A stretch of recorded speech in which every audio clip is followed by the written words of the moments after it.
नमस्कार साथियों, कैसे हैं आप? आशा करता हूँ ठीक होंगे। स्वागत है आपका अपने परिवार प्रकाश क्लासेस में।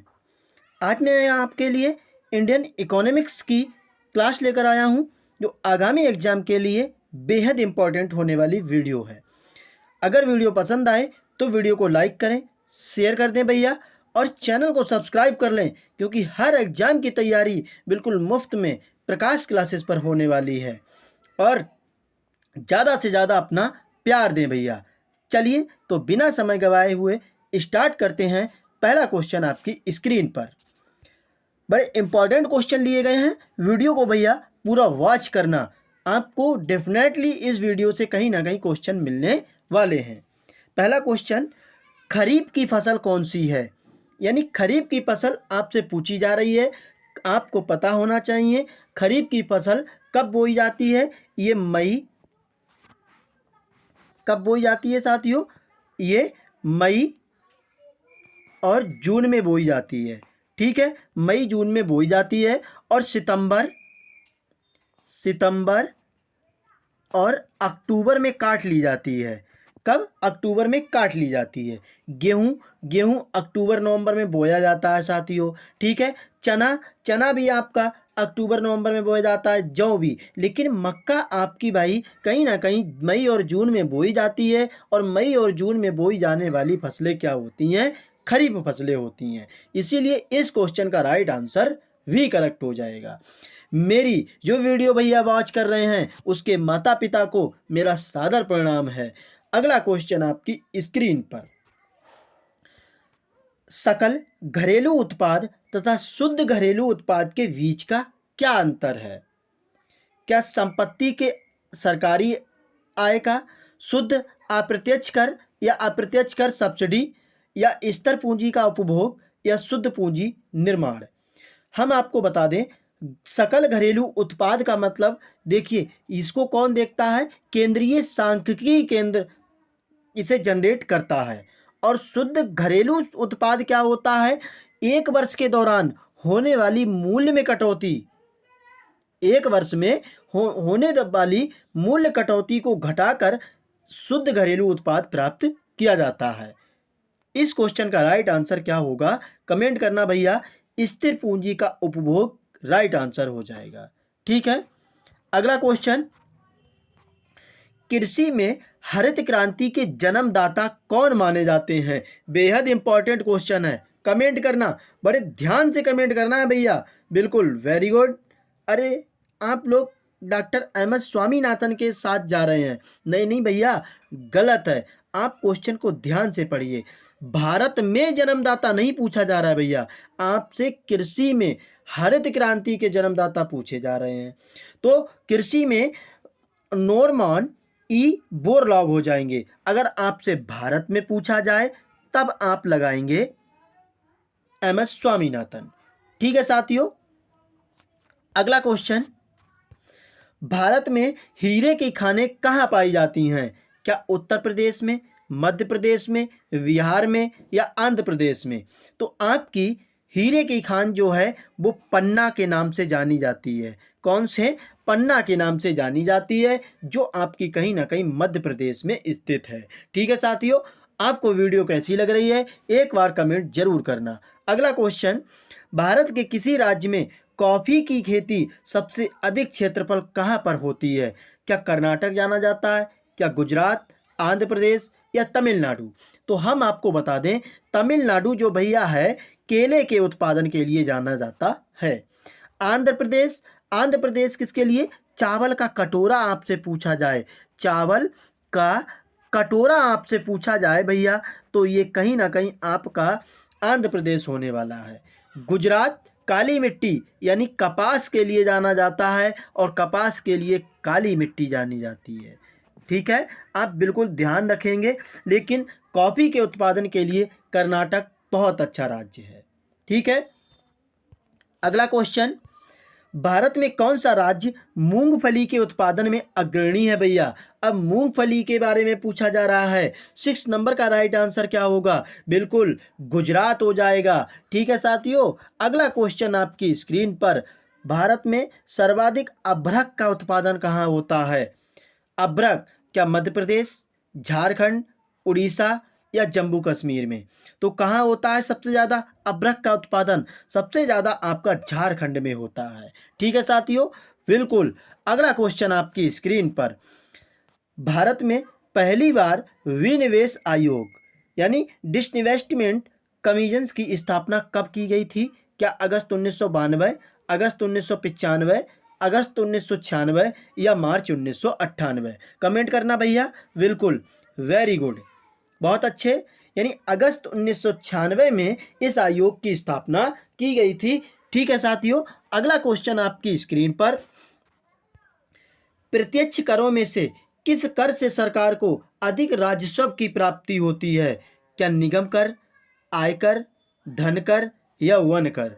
तो किससे ज़्यादा प्राप्त होती है भैया? कमेंट करना, स्टार लगाना इस क्वेश्चन को। बिल्कुल पूछा जाने वाला ये क्वेश्चन है कहीं ना कहीं। यानी निगम कर की बात की जाती है। प्रत्यक्ष कर जो होते हैं वो आपके निगम कर के अंतर्गत आते हैं। ठीक है साथियों, अगला क्वेश्चन, महारत्न का दर्जा प्राप्त कंपनियों की कुल संख्या कितनी है? क्या 9, 10, 12 या 8? तो कितनी है कमेंट करना भैया जरा। तो मैं आपको बता दूं, एक VHEL, VHEL, ठीक है साथियों, फिर उसके बाद आती है आपकी VPCL, VPCL, कमेंट करना है इनकी फुल फॉर्म भैया। फिर आती है आपकी गेल, गेल, फिर आपकी आती है HPCL, HPCL, ठीक है साथियों, फिर आपकी कहीं ना कहीं NTPC, NTPC और ONGC, ONGC और कौन सी भैया? बिल्कुल कमेंट करना भैया। कोल आती है, COAL, कोल आती है।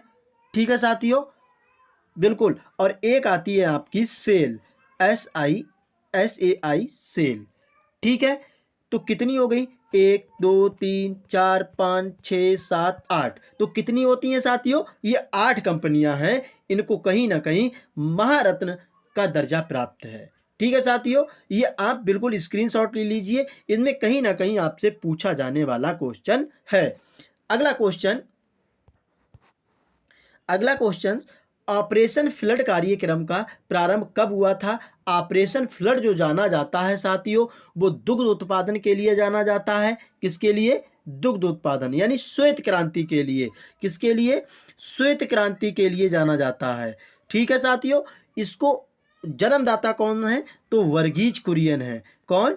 वर्गीज कुरियन, वर्गीज कुरियन है। ठीक है साथियों, ये भी आप ध्यान रखेंगे, कहीं ना कहीं पूछा जाता है ये, और दूध के उत्पादन से संबंधित है। फिलहाल ये कब स्टार्ट हुआ? तो ये आपका कहीं ना कहीं 1970 में स्टार्ट हुआ था, वर्गीज कुरियन के जन्मदिन पर। अगला क्वेश्चन आपकी स्क्रीन पर, इसमें डी ऑप्शंस कट हो गया साथियों, लेकिन आपका ऑप्शंस इन तीनों में ही है, इसके लिए बेहद सॉरी है। स्थिर कीमतों की तुलना में चालू कीमतों पर राष्ट्रीय आय क्यों अधिक होती है? कीमतों में वृद्धि उत्पादन में वृद्धि के बराबर, कीमतों में वृद्धि उत्पादन में वृद्धि से अधिक होना चाहिए, या उत्पादन में वृद्धि कीमतों से वृद्धि अधिक होनी चाहिए? तो क्या होगा राइट आंसर? कमेंट करना भैया। इतने सारे लोग इस वीडियो को वॉच कर रहे हैं लेकिन किसी ने भी लाइक नहीं की। क्या भैया वीडियो पसंद नहीं आ रही है? अगर पसंद नहीं आ रही, कोई प्रॉब्लम है, तो प्रकाश क्लासेस को आप कमेंट कीजिए, उस गलती को सुधारने की कोशिश करेगा। और आपके सामने हमेशा तत्पर है साथियों प्रकाश क्लासेस, बस आप अपना प्यार दीजिए। फिलहाल स्थिर कीमतों की तुलना में चालू कीमतों पर क्या अधिक होता है? तो कीमतों में वृद्धि उत्पादन में वृद्धि से अधिक होता है, यानी वी करेक्ट आंसर हो जाएगा। अगला क्वेश्चन, नीति आयोग के सदस्यों की संख्या कितनी होती है? क्या 11, 12, 13 या सरकार की इच्छा अनुसार परिवर्तित होती रहती है? तो क्या होगा 30 नंबर का राइट आंसर? बिल्कुल कमेंट करना भैया। नीति आयोग कब आया ये आप कमेंट करेंगे मुझे। फिलहाल बहुत ही अच्छा क्वेश्चन है ये, तो कब आया नीति आयोग? कमेंट करना भैया। बिल्कुल, बहुत अच्छे, वेरी गुड। हाँ, फिलहाल यानी कि जो नीति आयोग में सदस्यों की संख्या कितनी होती है, सरकार की इच्छा अनुसार परिवर्तित ये होती रहती है। इसकी कोई भी फिक्स नहीं है कि भैया इतनी होगी या इतनी होगी। ठीक है, अगला क्वेश्चन आपकी स्क्रीन पर, प्रधानमंत्री जनधन योजना किसके लिए प्रारंभ की गई थी? कमेंट करना। गरीब लोगों को अपेक्षाकृत कम ब्याज पर दर आवास ऋण प्रदान करने के लिए, या पिछड़े क्षेत्रों में महिलाओं के स्वयं सहायता समूहों को प्रोत्साहित करने के लिए, या देश में वित्तीय समावेशन यानी फाइनेंशियल इंक्लूजन को प्रोत्साहित करने के लिए, या उपाधिक मार्जिनलाइज्ड यानी समुदायों को वित्तीय सहायता प्रदान करने के लिए। तो क्या होगा? प्रधानमंत्री जन धन योजना आपसे अगर पूछी जाए साथियों, तो ये 28 अगस्त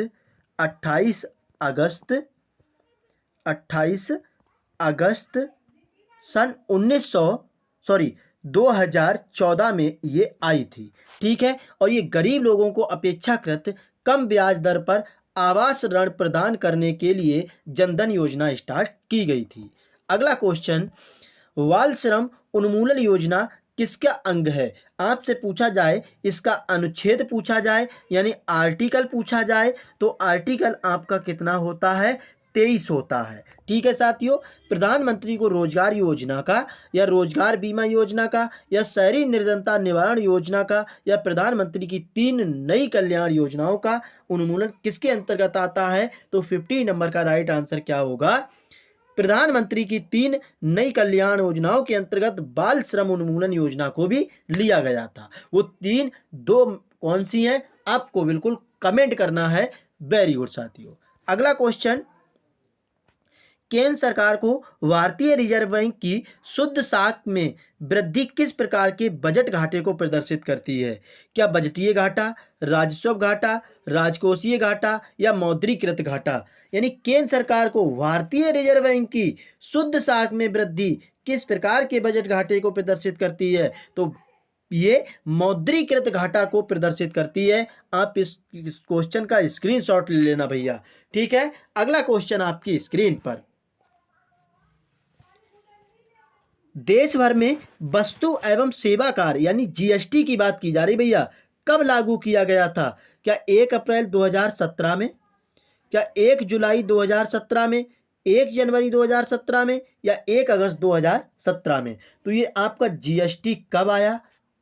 बेहद इंपॉर्टेंट क्वेश्चन है। यानी गुड सर्विस टैक्स की बात की जाती है, तो कहीं ना कहीं ये 1 जुलाई 2017 में लागू हुआ था। ठीक है साथियों, अगला क्वेश्चन, औद्योगिक क्रांति सर्वप्रथम किस देश में हुई? क्या फ्रांस, जर्मनी, इंग्लैंड, या अमेरिका? तो कब हुई थी? सर्वप्रथम किस देश में हुई भैया? ये इंग्लैंड में स्टार्ट हुई थी। आपसे भारत में पूछी जाए तो भारत में ये 1850 में आई थी। भारत में 1850 में आई थी। ठीक है साथियों, अगला क्वेश्चन आपकी स्क्रीन पर, भारत में भूमि क्षेत्र का कितना भाग वन से आच्छादित है? यानी वन कितने, अगर आपसे परसेंटेज पूछा जाए तो कहीं ना कहीं 33% पर वन होने चाहिए साथियों, लेकिन 24.33% पर ही भारत में वन है।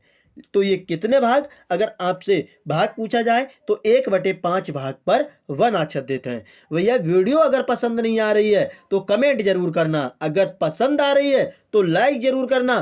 प्रकाश क्लासेस हर एग्जाम की तैयारी बिल्कुल फ्री में कराने वाला है, और चैनल को सब्सक्राइब कर लीजिए।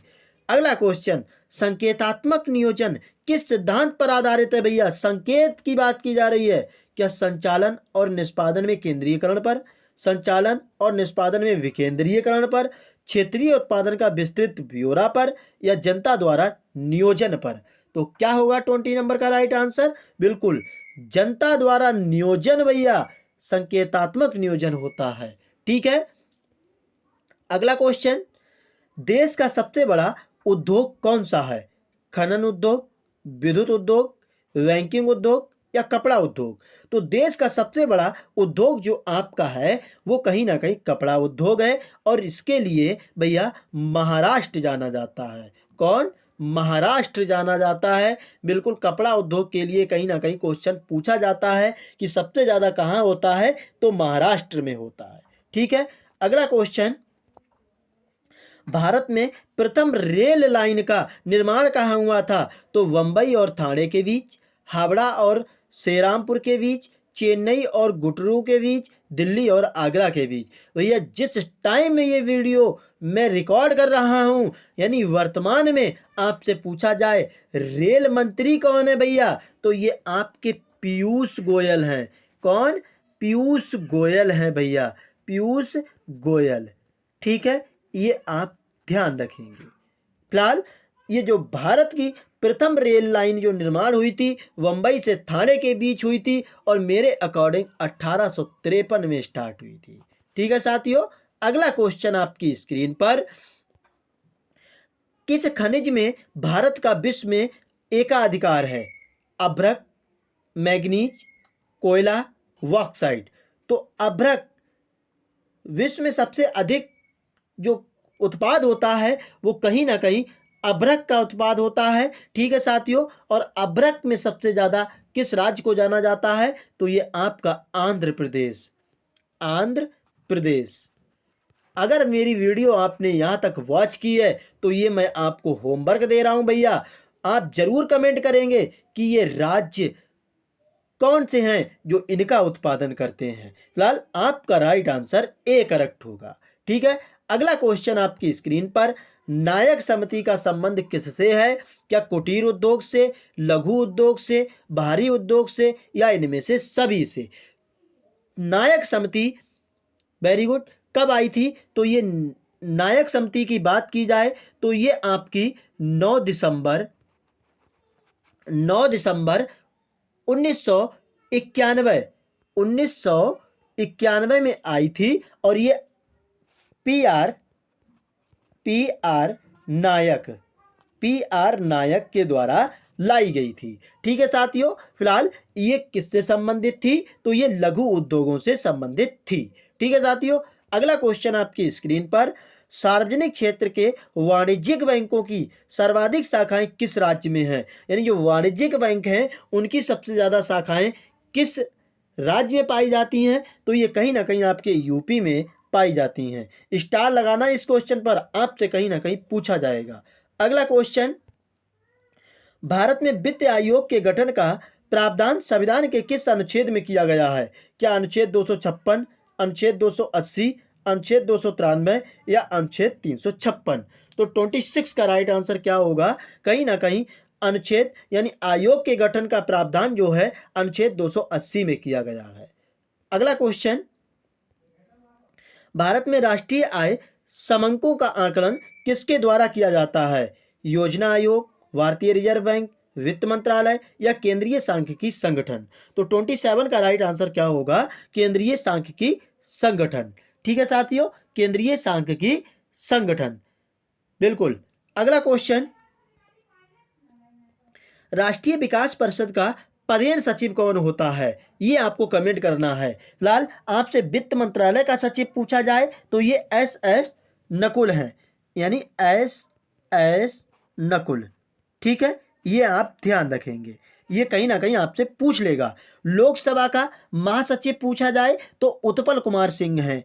उत्पल कुमार यानी उत्पल कुमार है, उत्पल कुमार सिंह। ठीक है साथियों, नीति आयोग का सचिव पूछा जाए तो ये सुब्रमण्य हैं। कौन? सुब्रमण्यम। ठीक है, और नीति आयोग का उपाध्यक्ष पूछा जाए तो ये कौन है? आपकी सुमन बेरी है। ठीक है साथियों, फिलहाल राष्ट्रीय विकास परिषद का पदेन सचिव कौन होता है? तो ये आपका नीति आयोग का सचिव होता है। ठीक है, अगला क्वेश्चन आपकी स्क्रीनशॉट ले लेना भैया, बिल्कुल बेहद इंपॉर्टेंट क्वेश्चन है। अगला क्वेश्चन आपकी स्क्रीन पर, किस राज्य में अनुसूचित जाति के लोगों का प्रतिशत सबसे अधिक है? क्या उत्तर प्रदेश, मध्य प्रदेश, केरल या पंजाब? तो ये उत्तर प्रदेश। केरल आपका साक्षरता में नंबर 1 है। साक्षरता में नंबर 1 है। ठीक है, आपसे मध्य प्रदेश वनों के लिए जाना जाता है भैया, सबसे ज्यादा वन मध्य प्रदेश में पाए जाते हैं। ठीक है, अगला क्वेश्चन आपकी स्क्रीन पर, राष्ट्रीय कृषि एवं ग्रामीण विकास बैंक की स्थापना किस समिति की सिफारिश के आधार पर की गई? क्या लोक लेखा समिति, शिवारमन समिति, नरसिम्हन समिति या इनमें से कोई नहीं? तो कमेंट करना भैया। बिल्कुल, वेरी गुड। राष्ट्रीय कृषि एवं ग्रामीण विकास बैंक की स्थापना जो की गई थी वो आपकी कहीं ना कहीं शिवारमन समिति के अंतर्गत की गई थी। अगला क्वेश्चन, चीनी के उत्पादन में भारत का विश्व में, पूरे विश्व में कौन सा स्थान है? पहला, दूसरा, तीसरा या पांचवा? तो भारत का तो भैया दूसरा है, लेकिन पहले स्थान पर कौन है? तो पहले स्थान पर आपका ब्राजील है। कौन सा? ब्राजील है भैया, बिल्कुल ब्राजील। ये वीडियो आपको कैसी लग रही एक बार जरूर कमेंट करना है साथियों, और प्रकाश क्लासेस को अपना प्यार भी देना है। अगला क्वेश्चन आपकी स्क्रीन पर, भारत में प्रति व्यक्ति न्यूनतम आय वाला राज्य कौन सा है? सबसे ज्यादा न्यूनतम आय, क्या बिहार, उड़ीसा, राजस्थान या गुजरात? तो क्या होगा? बिल्कुल बिहार। अगर आपसे न्यूनतम की जगह अधिकतम पूछ ले भैया, तो अधिकतम की बात की जाएगी तो कहीं ना कहीं आपका गोवा आ जाएगा। ठीक है। अगला क्वेश्चन, भारत की राष्ट्रीय आय में किस क्षेत्र का सबसे कम योगदान है? प्राथमिक, द्वितीयक, तृतीयक या तीनों का योगदान समान है? ये आपकी प्राथमिक जो योजना आई थी भैया वो 1951 से आई थी, और इसमें कृषि पर जोर दिया गया था, कृषि पर। और द्वितीयक आपकी कब आई थी? 1956 में आई थी, 1956 में। और इसमें किसमें दिया गया था? इस द्वितीयक में सार्वजनिक क्षेत्र के लिए, किसमें? सार्वजनिक क्षेत्र के लिए जानी जाती है भैया। और तीसरे में हम आपको बता दें ये 1961 से आई थी, 1961 से। और भैया इसमें कृषि, बांधों का निर्माण, ठीक है, और सीमेंट उत्पादन और उर्वरक का उत्पादन, ये चीजें आपकी तृतीय में बात की गई। और भारत की राष्ट्रीय आय में किस क्षेत्र का सबसे कम योगदान रहा? तो ये आपका कहीं ना कहीं प्राथमिक में ही रहा है। ठीक है साथियों। अगला क्वेश्चन आपकी स्क्रीन पर, इको मार्क किसी उत्पादन पर किसका चिन्ह होता है? क्या किफायती कीमत वाला, पर्यावरण की दृष्टि से अनुकूलन या नष्ट होने वाला नहीं है भैया, या अच्छी किस्म का है? तो हम आपको बता दें इको मार्क उसी कंपनी को मिलता है जो पर्यावरण की दृष्टि से कहीं ना कहीं उत्पाद को अनुकूल बना रही है। ठीक है। अगला क्वेश्चन, भारत में सकल घरेलू बचतों में सर्वाधिक योगदान किसका है? क्या घरेलू क्षेत्र, सरकारी क्षेत्र, सार्वजनिक उपक्रम या निजी निगम क्षेत्र? तो 35 का राइट आंसर क्या होगा? कमेंट करना भैया। 35, बिल्कुल, वेरी गुड, बहुत अच्छे भाई। मेरे भाई और बहनों, वीडियो को लाइक जरूर कर देना भैया, ये घरेलू क्षेत्र की बात करता है कहीं ना कहीं। अगला क्वेश्चन आपकी स्क्रीन पर, प्रधानमंत्री वय वंदना योजना का संबंध किससे है? वय वंदना योजना, स्टार लगाना भैया, वरिष्ठ नागरिकों की पेंशन से, गरीब बालिकाओं की शिक्षा से, ग्रामीण महिला कल्याण से या शहरी बच्चों के कल्याण से? तो वय वंदना योजना किससे संबंधित है? 36 का राइट आंसर होगा वरिष्ठ नागरिकों की पेंशन से। ठीक है। अगला क्वेश्चन, प्रकाश क्लासेस, नो बकवास, नो फालतू की बात, ओनली पढ़ाई की बात। चैनल को सब्सक्राइब कीजिए। अगला क्वेश्चन, भारत में राष्ट्रीय आय की गणना में किस विधि का प्रयोग किया जाता है? उत्पत्ति गणना विधि, आय विधि या इन दोनों का? तो 37 का राइट आंसर क्या होगा? नहीं भैया, दोनों नहीं मारना है, आय विधि का गणना नहीं की जाती है, सिर्फ उत्पत्ति गणना की बात की जाती है कहीं ना कहीं। अगला क्वेश्चन, स्वतंत्रता में पूर्व भारत की राष्ट्रीय आय के संबंध में किसने अनुमान लगाए थे? क्या एनएसएसओ, सीएसओ या दादा भाई नौरोजी एवं फिंडले सिराज ने? तो हम आपको बता दें, एनएसएसओ की अगर आपसे फुल फॉर्म पूछी जाए तो ये होती है नेशनल, थोड़ा लिखने में मिस्टेक हो रही है, मैं 2 बार बोल दूंगा, नेशनल सैंपल सर्वे ऑर्गेनाइजेशन। ठीक है साथियों, ये सामाजिक आर्थिक सर्वेक्षण की बात करता है। फिर से सुनिए, एनएसएसओ की full form national sample survey organisation. ठीक है। अब आपसे सीएसओ की फुल फॉर्म पूछी जाए, सेंट्रल स्टैटिक ऑफिस। ठीक है साथियों, बिल्कुल। तो इसका राइट आंसर होगा सी करेक्ट, यानी दादा भाई नौरोजी एवं फिंडले सिराज ने स्वतंत्रता में पूर्व भारत की राष्ट्रीय आय के संबंध में अनुमान लगाया था। अगला क्वेश्चन, भारत की स्वतंत्रता के बाद देश की राष्ट्रीय आय के अनुमान लगाने के लिए भारत ने राष्ट्रीय आय समिति की स्थापना कब की थी? 39 का राइट आंसर क्या होगा? बिल्कुल भैया, तो ये 4 अगस्त 1949 को कहीं ना कहीं राष्ट्रीय आय के अनुमान लगाने की समिति की स्थापना हुई थी। अगला क्वेश्चन, भारत में राष्ट्रीय आय की गणना किस आधार पर की जाती है? चालू मूल्यों के आधार पर, स्थिर मूल्यों के आधार पर, या ए वीबा दोनों पर? तो 40 नंबर का राइट आंसर क्या होगा? बिल्कुल, यानी दोनों पर कहीं ना कहीं राष्ट्रीय आय की गणना की जाती है। अगला क्वेश्चन, कृषि लागत और मूल्य आयोग CACP के उद्देश्य क्या हैं? 41 का राइट आंसर क्या होगा? बिल्कुल, वेरी गुड, बहुत अच्छे, यानी कृषि मूल्यों का स्थिरीकरण। ये ऑप्शंस मिसमैच कर दिए, टाइपिंग में मिस्टेक हो गई, सॉरी इसके लिए।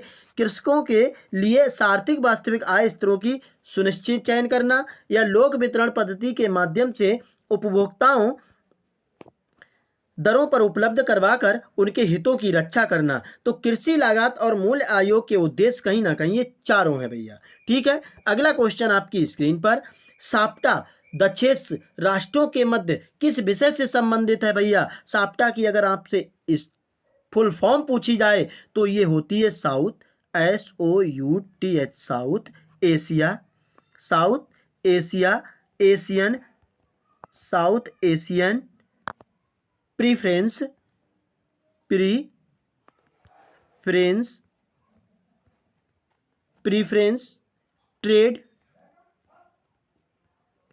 Trade agreement. क्या साथियों?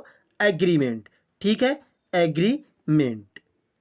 ठीक है, इसकी स्थापना जो हुई थी भैया वो 1995 में हुई थी। ठीक है, साप्टा दक्षेस राष्ट्रों के मध्य किस विषय से संबंधित है? तो ये कहीं ना कहीं आपका पर्यावरण से संबंधित है। ठीक है साथियों, अगला क्वेश्चन आपकी स्क्रीन पर, maastricht संधि का मुख्य उद्देश्य क्या है? पर्यावरण सुरक्षा, यूरोप का एकीकरण, नाभिकीय शक्ति पर सीमन, या पूर्वी एवं पश्चिमी जर्मनी का एकीकरण? तो क्या होगा 43 का राइट आंसर? बिल्कुल, यानी यूरोप का एकीकरण कहीं ना कहीं maastricht संधि का मुख्य उद्देश्य था। ठीक है, अगला क्वेश्चन आपकी स्क्रीन पर, सार्वजनिक क्षेत्र बैंकों के अध्यक्षों का चयन कौन करता है?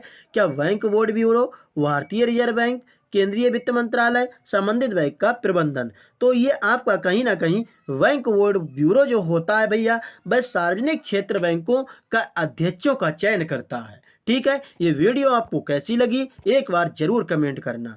बाल श्रम उन्मूलन योजना का संबंध किससे है? कृषि उद्योग में लगे बाल श्रमिकों से, या खतरनाक उद्योगों में लगे बाल श्रमिकों से, या कृषि कार्यों में लगे बाल श्रमिकों से, या उपरोक्त सभी से? तो 45 क्या होगा राइट आंसर? बिल्कुल भैया, डी का है, मार रहे हैं आप? नहीं भैया, अरे कृषि में तो थोड़ा बहुत तो अपने माता पिता का हाथ कोई ना कोई बच्चा बटाता है, लेकिन खतरनाक उद्योगों में लगे बाल श्रमिकों से ये उन्मूलन योजना का संबंध है भैया। अगला क्वेश्चन आपकी स्क्रीन पर, वर्तमान थोक मूल्य सूचकांक किसकी अध्यक्षता वाले वर्ग ने बनाया था? Doctor C Rangarajan, doctor YK Alagh, या डॉक्टर मनमोहन सिंह, या डॉक्टर चैल्या? तो 46 का राइट आंसर क्या होगा? सी रंगराजन के द्वारा थोक मूल्य सूचकांक की अध्यक्षता वाले वर्ग में बनाया गया था।